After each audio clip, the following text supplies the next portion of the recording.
Anytime is a good time to be thinking about the soil you plan to sow.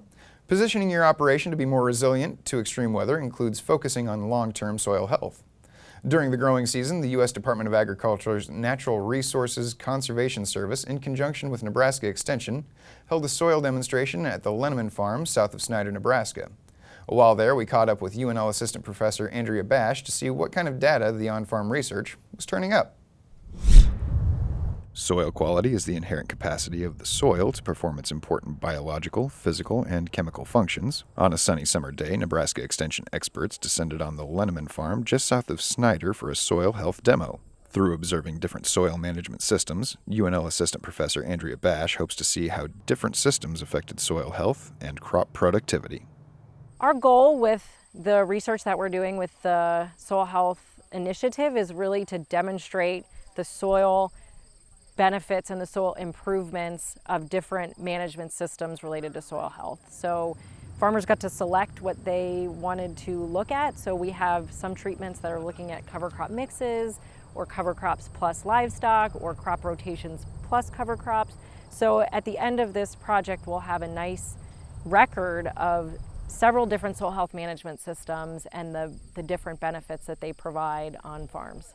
So we're a couple years into it. We're starting now to do more soil sampling and starting to look for more of those differences really as the project's gone on for a few years. But we've already found some interesting differences, in particular in water infiltration with cover crop compared to no cover crop treatments for the farms who've looked at that. So we're already starting to document, even in just one summer of more targeted data collection, some nice improvements on the farms. I'm going to give you guys the best. These projects started with environmental quality incentive program contracts that local producers put together with NRCS staff members in 2016 and 2017, along with a bit of guidance from UNL on designing individual projects and experiments in a way that would yield the best data.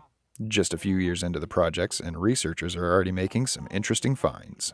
And so the way the university is involved is that the university helped to design these on-farm experiments so that they were replicated in strip trials in a way that we could collect data from. So it's a really unique opportunity to look at different soil health management systems that producers are using around the state. So they got to choose the different treatments. And the farm that we're at right now has a multi-species cover crop mix grown in a corn, soybean, wheat rotation, and that is being compared to a corn, soybean rotation grown with a winter rye cover crop. And so they've already seen some really nice benefits of the multi-species mix cover crop in a corn, soybean, wheat rotation that we've been learning a little bit more about, including the fact that the soybeans following wheat and the cover crop mix had better canopy cover earlier in the growing season, which is good for weed suppression.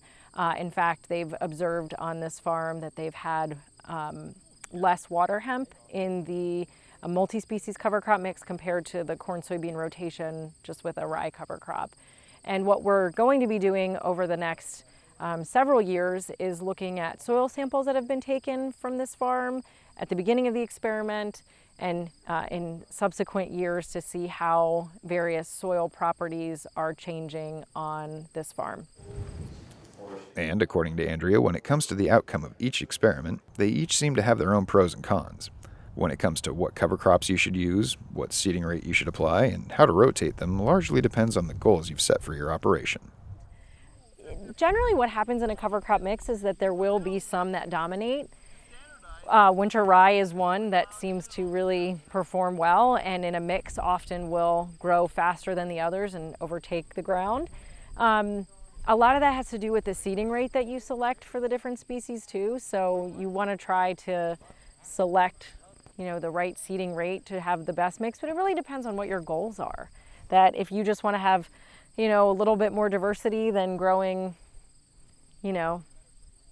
some of all of them, and you might not be too concerned about how much, more growth you have of a cereal than the brassicas or the legumes. But if you're really concerned about getting nitrogen contribution or good growth from something like radishes or turnips that will have a nice underground portion that can break up soil compaction, then you might plant those at a higher seeding rate or at an earlier time so that they have more chance to establish. But actually what we see here in this field, There are some areas where the rye has grown more rapidly, but we were able to identify all of the different plants out here. So I think this is, good timing, good seeding rate selection to have a good diverse cover crop mix.